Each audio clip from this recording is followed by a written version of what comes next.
जतनु धूप लगे आवे तमे छाओ बन जावा तेरी खुशियों के खातिर मैं सारे जग से लड़ जावा तू मेरी हीर में तेरा रांझा। इंडियन आइडल के मंच को हिलाने वाला रितो रिवा भी मेरे साथ है बंगाईगांव में। उनसे थोड़ा बातचीत करेंगे, गाना भी सुनेंगे। स्वागत है असम में आपका। तो वही से शुरू करते हैं जिस गाने से अब मशहूर हो गए पूरे इंडिया में। क्या दो लाइनें वही से शुरू कर सकते हैं?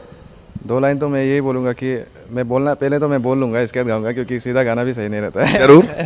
तो मेरा ये फर्स्ट टाइम है आसाम पे।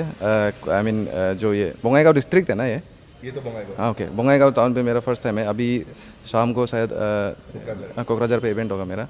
तो प्रिपरेशन तो पूरा है और बहुत अच्छा लगा। मैं जैसे इधर आया लोगों ने मेरे को बहुत ही अच्छे तरीके से वेलकम किया। एंड अभी बस गाना ही है ना, वही गाना सुनना चाहते हैं, सिचुएशन वाला। जतनु धूप लगे आवे तमे छाओ बन जावा तेरी खुशियों के खातिर मैं सारे जग से लड़ जावा तू मेरी हीर में तेरा रांझा। Thank you. वो पल कैसे याद है जब हिमेश जी ने आपको ये दिया था, नेहा जी ने दिया था, कैसे याद करेंगे? उस पल क्या हुआ था? उस पल एक्चुअली मैं कोई और सॉन्ग प्रिपेयर करके आया हुआ था, तो उन लोगों ने बोला कि ऐसा एक सॉन्ग करना है, ऑन द स्पॉट कंपोज करने को बोला।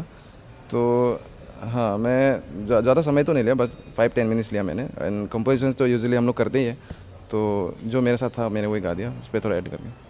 पहली बार इंडियन आइडल के खिलाफ क्रिटिसाइज हुआ है, सभी ने कहा है कि आपके साथ नाइंसाफी हुआ है, सिलेक्ट नहीं हुआ, उसका दुख है या उस पल के लिए सुख है? अभी आप मशहूर हो गए, जो लोग अभी चैंपियन भी इतना इस मुकाम तक नहीं पहुंचा, आप पहुंच गए हैं। ऐसा कोई बात नहीं है उसमें। सेलेक्ट होने का प्रोसेस, सेलेक्ट होना ना होना वो तो जज के ऊपर है। एंड जितना मेरे को पता है वहाँ पे सभी मेरे तरफ से तो फेयर था जो भी था, क्योंकि कंटेस्टेंसी इतने तगड़े थे तो उनको किसी ना किसी को तो ऑब्वियसली जाना होगा। तो मैं ये तो नहीं कहना चाहूँगा कि ये अनफेयर हुआ है, ऐसा कुछ भी नहीं हुआ। बस जजेस के हाथों में था। जजेस को अगर मेरा वो परफॉर्मेंस अच्छा नहीं लगा हुआ तो उन पे शायद कुछ पॉइंट्स मेरे कट गए। और बाकी कंटेस्टेंट्स तो already they are very strong, उन लोगों ने सीखा हुआ है सही तरीके से। तो अभी हाँ, ये तो आप लोगों का प्यार ही है जो अभी इतना मेरे को मिल रहा है, और उससे ज़रा तो मैं कुछ नहीं बोलना पाया। और बाकी जो लोग बोल रहे हैं कि अभी जो वहाँ पे कंटेस्टेंट्स है एंड आप उनसे ज़्यादा मशहूर है, ऐसा कुछ नहीं है ब्रो। वो लोग अपना काम कर रहे हैं, मैं अपना काम कर रहा हूँ, बस वही। सिचुएशन वाला उस गाने ने आपका ज़िंदगी शायद बदल दिया है। सभी इंडिया के सभी लोग आपको प्यार करने लगे हैं, सभी ने सुने हैं। उस पल के लिए आपको क्या टर्निंग पॉइंट मानते हैं अपना जीवन का? यस हाँ, क्योंकि मैं फर्स्ट टाइम एक नेशनल टेलीविज़न पे अपना आपको मैंने प्रेजेंट किया था। तो ऑब्वियसली वहीं से मैं तो यूजुअली मैं गाने कंपोज करता ही हूँ, खुद लिखता भी खुद हूँ। तो ये तो मैं पहले से करते आ रहा हूँ, नो डाउट। फिर भी एक I mean in a big way लोग मुझे जो मैंने टैलेंट शो किया था उसके थ्रू पहचाने लोग मुझे। तो या इट फील्स गुड, अच्छा लगता है, बहुत अच्छा लगता है कि अगर आपका काम को कोई आई मीन अच्छा पा रहा है, आपका कोई आप काम कर रहे हो आपको अच्छा पा रहा है, तो ऑब्वियसली एक मोटिवेशन मिलता है लोगों से। अभी क्या काम चल रहा है मुंबई में? कैसे काम चल रहा है अभी मुंबई में जो मेरा जो फर्स्ट ऑडिशन में जो सॉन्ग आया था मैंने अपने लैंग्वेज में, तो वो सॉन्ग हम लोग अभी शूट कर रहे हैं, उनका पूरा म्यूज़िक वगैरह बना रहे हैं। और साथ में 1-2 फिल्म्स के गाने भी है जो हमें करना है, बस वही अभी काम चल रहा है। बुलेट का कौन सा मूवी के लिए अभी ऑफर आ रहा है? कौन कौन अभी डायरेक्टर लोग आपको कांटेक्ट कर रहे हैं? नहीं, ऐसा कोई ऑफ़र तो आया नहीं, पर हम कुछ सॉन्ग्स में कंपोज करके मैं बना रहा हूँ खुद ही। तो मैं देखता हूँ क्या हो सकता है बाद में। अरुणाचल में आप कब से गाना गाते थे और फोक सॉन्ग में शायद ज़्यादा आप इम्पोर्टेंस देते? हाँ, मैं तो बचपन से ही गाता था गाना। मैंने वैसे तो सीखा नहीं कहीं से, फिर भी मैं खुद अपने लोकल जो लैंग्वेज है वहाँ का मैं खुद लिख के एंड कंपोज करके मैं कर लेता हूँ। ऐसे तो कोई टेक्निकल क्लासेस वगैरह तो लिया नहीं कहीं से। तो हाँ, मेरे यूट्यूब चैनल पे 1-2 आपको मेरा लोकल जो सॉन्ग्स है वो मिल जाएंगे।